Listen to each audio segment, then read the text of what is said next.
Hi friends, அனைவருக்கும் வணக்கம். இன்னைக்கு நம்ம ஒரு இம்பார்ட்டண்ட்டான டாபிக் தான் பார்க்க போகிறோம். அமெரிக்கன் ட்ரம்ப் கவர்மெண்ட் வந்து ஒரு புது அறிவிப்பு அறிவிச்சாங்க. என்ன அப்படின்னா, H1B விசா இனிமே யாராவது வாங்கணும் அப்படின்னா, அவங்க $1,00,000 கட்டணும். அதாவது நம்ம ரூபா மதிப்பில் 88 லட்ச ரூபா கட்டினா மட்டும்தான் H1B விசா கிடைக்கும் அப்படின்ற மாதிரி சொல்லியிருந்தாங்க.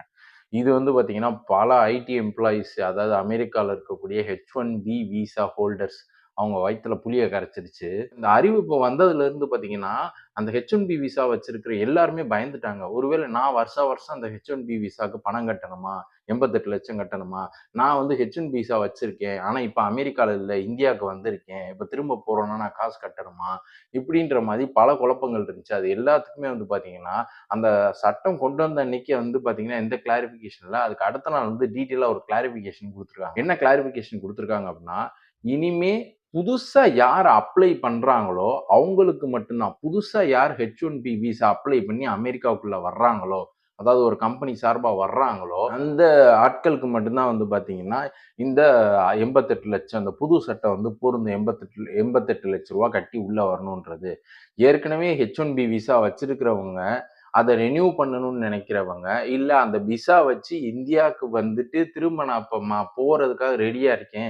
இப்பன்னு பார்த்து இப்படி சொல்லிட்டாங்களே, நான் பணம் கட்டணுமான்னு பயந்துட்டு இருக்கோம். இவங்க யாருமே பயப்பட தேவையில்ல. இது ஒன் அண்ட் ஒன்லி வந்து பார்த்தீங்கன்னா, இந்த H1B விசா புதுசா ஃப்ரெஷ்ஷா அப்ளை பண்றாங்கல்ல ஃபர்ஸ்ட் டைம், அவங்களுக்கு மட்டும் தான் இது பொருந்தும். ஏற்கனவே வச்சிருக்கிறவங்க பயப்பட தேவையில்ல. இப்ப நீங்க வச்சிருக்கிறது முடிய போது ரெனியூ பண்ணணும்னாலும், நீங்க அதே பழைய கட்டணம் தான் உங்களுக்கு. நீங்களும் பயப்பட தேவையில்ல.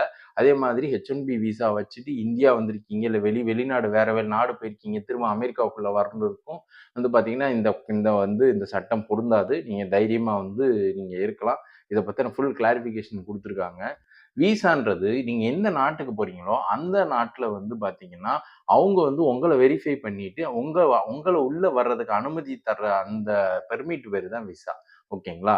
ஸோ இப்படி வந்து விசால பல வகைகள் இருக்கு. அதுல H1B விசா தான் முக்கியமானது. ஏன் அப்படின்னா, இந்த ஐடி கம்பெனிஸ்லாம் அவங்க கம்பெனில நல்லா வேலை செய்ற எம்ப்ளாயீஸ அவங்க நாட்டோடைய கிளையண்ட் இருப்பாங்கல்ல அமெரிக்கால, அவங்க ஆன் சைட்டுக்கு அனுப்புவாங்க. அப்படி ஆன் சைட்ல அனுப்பும்போது கம்பெனி தான் காசு பே பண்ணி இந்த H1B விசா வந்து வாங்கி அனுப்பிச்சு வைப்பாங்க. இதுக்கு முன்னாடி வரைக்கும் பார்த்தீங்கன்னா, நம்ம நாட்டு மதிப்பில வெறும் 1,00,000 தான் அப்படின்ற மாரி கட்டணம் இருந்தது. இனிமே வந்து இது யாருக்கு ஒரு மிகப்பெரிய ஒரு சிக்கல்னா, அமெரிக்காவுக்கு போணுன்ற கனவோட இருக்கிற இந்திய ஐடி இளைஞர்களுக்கு தான் வந்து பார்த்தீங்கன்னா, இது வந்து பார்த்தீங்கன்னா ஒரு மிகப்பெரிய கவலை. ஏன்னா ஒரு கம்பெனி அவ்வளோ செலவு பண்ணி வந்து ஒருத்தங்கள அனுப்புவாங்களான்றது சந்தேகம் தான். ஏன்னா கிட்டத்தட்ட அவங்க சம்பளத்துல இருந்து 80% வந்து இந்த விசாக்கு மட்டுமே கட்டணும். அதனால கம்பெனிக்கு வந்து பெரிய நஷ்டம் தான். ஸோ இங்க இருந்தே ஒர்க் பண்ற மாரி தான் அதிகப்படி